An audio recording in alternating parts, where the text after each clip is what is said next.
साथियों नमस्कार। कर्मचारी बंधुओं नमस्कार। आइए फॉर्म 16 का हिंदी और इंग्लिश वाला पेज हम कैसे भरें, तो आइए इस वीडियो में हम समझेंगे। इससे पहले के वीडियो में हमने गणना पत्रक तैयार कर लिया था और उस गणना पत्रक से फॉर्म 16 बनाने के लिए जो जो आवश्यक है उसको हम इस प्रकार अलग एक कागज में जो है उतार लेंगे। उसके बाद उसे ही हम हिंदी और इंग्लिश वाले फॉर्मेट में भरेंगे। तो आइए हम प्रारंभ करते हैं फॉर्म भरना। आयकर गणना पत्रक वित्तीय वर्ष 2020-21, कर निर्धारण वर्ष 2021-22। सबसे पहले यहां पर दिया गया है नाम, तो आप अपना नाम, पद, आधार क्रमांक, कार्यालय का नाम व पता, और यहां पर आयकर स्थायी खाता लेखा क्रमांक आप भरें। इसके बाद प्रारंभ होता है, सबसे पहले लिखा हुआ है सकल वेतन, सकल भत्तों को जोड़कर। इसको हमने निकाल रखा है। ये है हमारे पास 5,44,452 रुपए। ठीक है। इसके बाद घटाइए लिखा हुआ है गृह भाड़ा भत्ता। यदि आप रेंट के मकान पर रहते हैं और उसका आपको पावती मिलता है तो आप जो है यहाँ पर उसको घटा सकते हैं। जो एचआरए होता है वो यहाँ पर माइनस होता है, लेकिन उसका आपको रसीद लगाना पड़ता है। तो हमारे मामले में ये नहीं है, तो हम इसको कट कर देंगे, यहाँ पर डैश कर देंगे। अन्य भत्ते नहीं है। मानक कटौती हमको लेना है 50,000 रुपए, तो हम 50,000 यहाँ पर लिख देंगे। प्रोफेशनल टैक्स कुछ नहीं लग रहा है तो डैश कर देंगे। यहाँ पर हो जाएगा ये अवसदा का योग लिखा हुआ है, तो ये होगा 50,000 रुपए। अब वेतन से कुल आय 1 ऋण 2, यानी जो हमारा सकल वेतन है उसमें हम 50,000 को माइनस कर देंगे, तो ये आ जाएगा 4,94,452 रुपए। उसके बाद गृह संपत्ति से यदि आय आपका है तो आप यहां पर लिख दीजिए मकान ऋण पर देय ब्याज की राशि। यदि आपने होम लोन लिया है तो उसके इंटरेस्ट को आप यहां पर जो है लिख सकते हैं।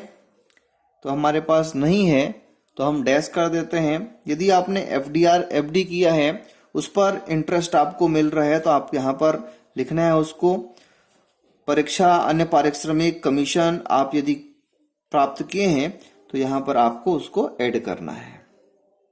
अब ये बोल रहा है 3 धन 4 धन 5, तो ये 3 में तो हमने देखा है, वही जो है राशि वापस यहाँ पर हमको उतार देनी है 49,44,52।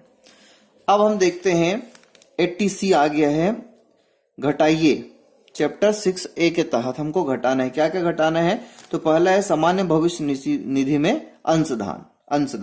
तो ये जिसको जीपीएफ, अभी हमारे कर्मचारियों का जो है एनपीएस हो रहा है, तो उसी को हमको यहाँ पर लिखना है। एनपीएस में कितना कटौती है, हमने गणना पत्रक जब तैयार किया था उसमें हमने इसको बनाया था 52,278 रुपए, उसको यहाँ पर लिख देंगे।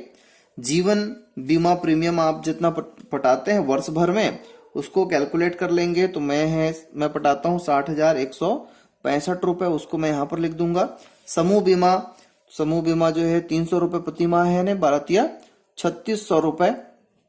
और यदि आप इनमें से यहाँ पर बहुत सारे दिए हुए हैं, आप और कुछ पॉलिसीज लिए हुए हैं, तो आपको उसको यहाँ पर ऐड कर देना है और अंत में यहाँ पर उसको हमको टोटल करना है, हमारा कितना इन्वेस्टमेंट एक साल में हो रहा है। तो मैं यदि तीनों को जोड़ दूं तो ये हो जाता है 1,16,043 रुपए।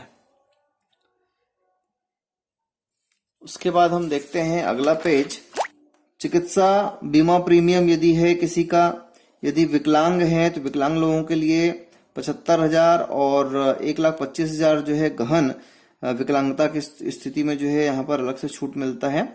उसको यदि आप आते हैं तो यहाँ पर उसको लिख दीजिए। यदि किसी ने जो है डोनेशन किया है, दान किया है, प्रधानमंत्री राहत कोष में यदि आपने दिया है और आप उसका पावती रखे हुए हैं, तो आप जो है यहाँ पर 80G के तहत उसको भर सकते हैं। अभी हमने एक दिन का कोरोना पेंडेमिक के लिए भी दिया था, लेकिन उसका हमारे पास रसीद उपलब्ध नहीं है, इसलिए उसको हम यहाँ पर नहीं दर्शा रहे हैं, क्योंकि जब रिटर्न फाइल करते हैं तो उसका रसीद हमको यहाँ पर लगाना पड़ता है, वो हमारे पास अभी उपलब्ध नहीं है, इसलिए इसको हम छोड़ दिए हैं। तो इस प्रकार आप इसको पढ़ लें और जहां जहां आपका आता है उसको आप यहाँ पर लिख दीजिए। अब यहाँ पर 8वां नंबर लिखा है चैप्टर 6A के अधीन कुल छूट A से Z तक।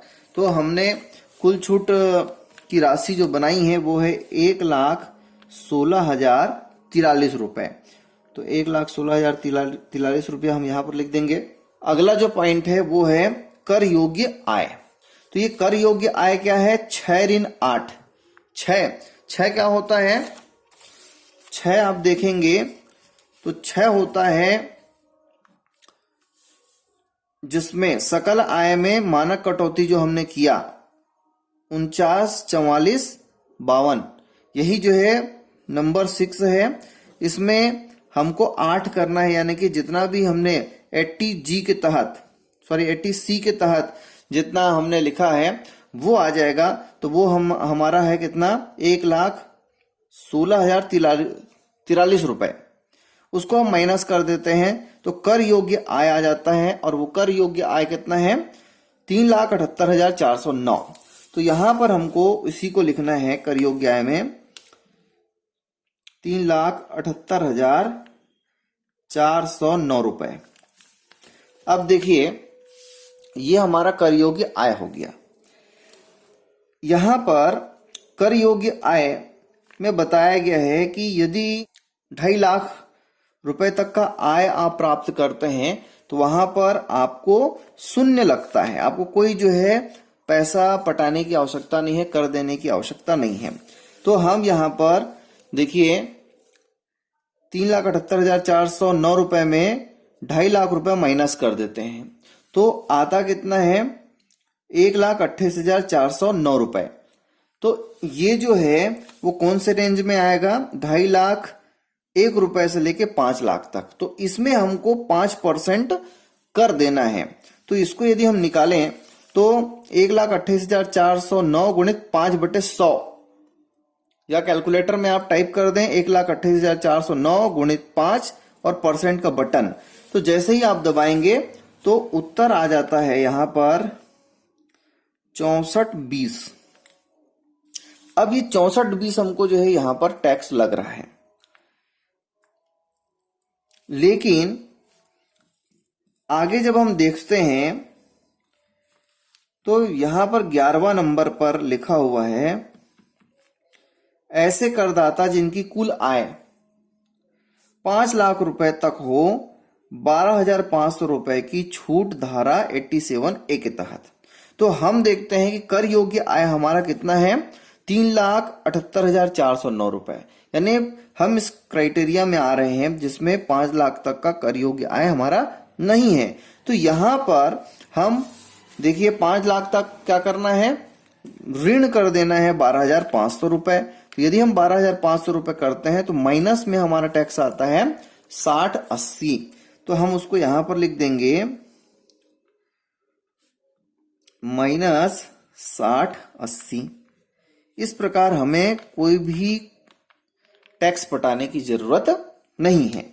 यदि किसी साथी का 5 लाख से अधिक है यहां पर तो उनको जो है 5% यहां पर टैक्स देना होगा, और यदि 5 लाख से अधिक है तो उसको माइनस कर लें और यहां पर फिर अगले चरण में 20% उसका लगाकर यहां पर आप टैक्स पटाएंगे। दोनों को आप जोड़ लें, कुल टैक्स बना लें और फिर यहां पर स्वास्थ्य एवं शिक्षा अधिभार 4% और निकाल लें। उसके बाद आपका टोटल टैक्स कितना आपको पटाना है वो ज्ञात हो जाएगा।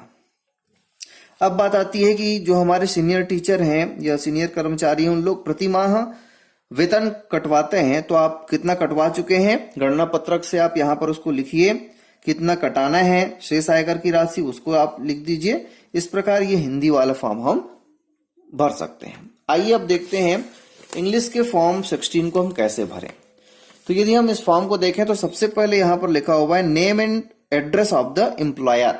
एम्प्लॉयर यानी जिसके अंतर्गत हम काम कर रहे हैं उसका हम यहां पर नेम और एड्रेस लिखेंगे। इधर है name and designation of the employee, यानी कर्मचारी का नाम और पद हमको लिखना है।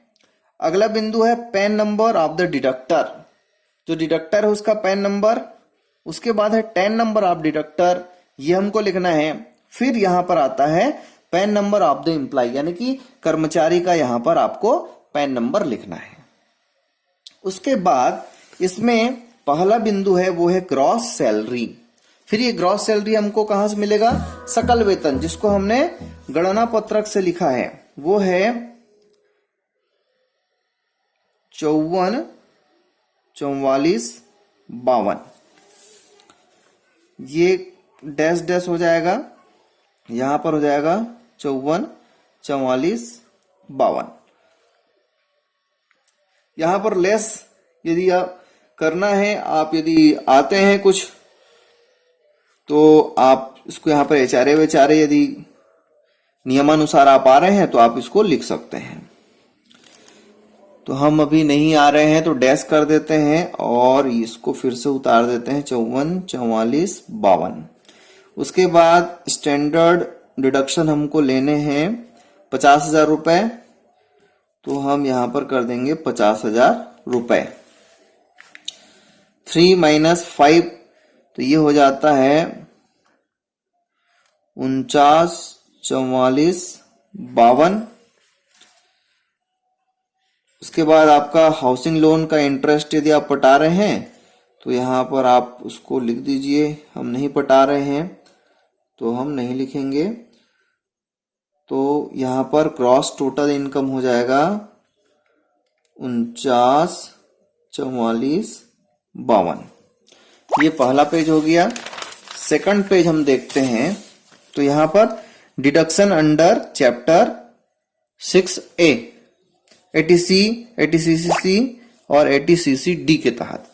तो हम यहाँ पर NPS, जिसको पुराने कर्मचारियों का GPF कहलाता है, वो आप लिख दें तो हमारा है यहाँ पर 52,278 रुपए। आपने LIC कितना किया है वर्ष भर का आप कैलकुलेट कर लीजिए। मेरा है 60,165 रुपए। और GIS समूह बीमा जो है वो है 3600। यदि आपका और कुछ है तो आप उसको लिख दीजिए। टोटल यदि हम कर देते हैं तो ये हो जाता है 1,16,043 रुपए। तो यही हो जाएगा हमारे लिए क्वालिफाइंग अमाउंट, और डिडक्टेबल अमाउंट भी हो जाएगा 1,16,043 रुपए। 80GE के तहत यदि किसी का है तो लिख दें, नहीं है तो छोड़ दीजिए। अब 10वें नंबर पर हम देखते हैं aggregate of deductible amount under chapter 6A। तो हमारे ही है 1,16,043 रुपए। ठीक है। Total income 8 - 10। तो 8 क्या है? 8 जो हम यहां पर ग्रॉस सैलरी निकाले हैं, कटौती स्टैंडर्ड डिडक्शन हमने किया है वही है, तो उसमें हम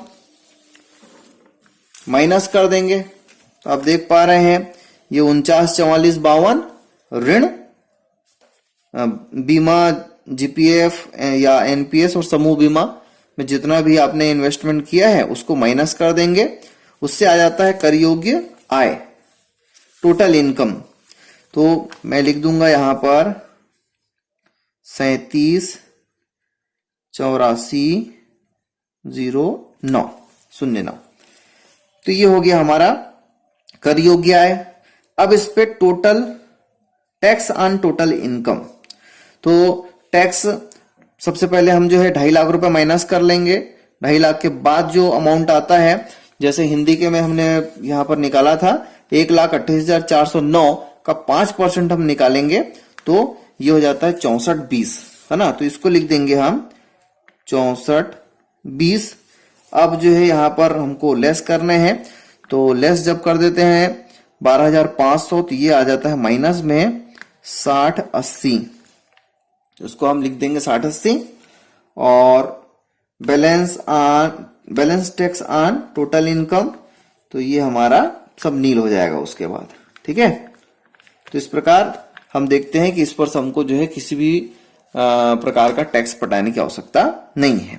यदि किसी का यहां पर 5 लाख से ज्यादा आता है तो उनको जो है नियमानुसार 5% और 20% टैक्स पटाने होंगे, प्लस 4% यहां पर आप हेल्थ एंड एजुकेशन सेस में जो है और जोड़कर अपना कैलकुलेशन पूरा कर सकते हैं। तो दोस्तों, अगर ये वीडियो आप लोगों को पसंद आया हो, हेल्पफुल लगा हो, जरूर लाइक कर दें, शेयर कर दें, और जिन साथियों ने अब तक हमारे चैनल एजुकेशन का अड्डा को सब्सक्राइब नहीं किया है, सब्सक्राइब कर लें, बेल आइकन को दबा लें, जिससे हमारे अगले वीडियो का नोटिफिकेशन भी आप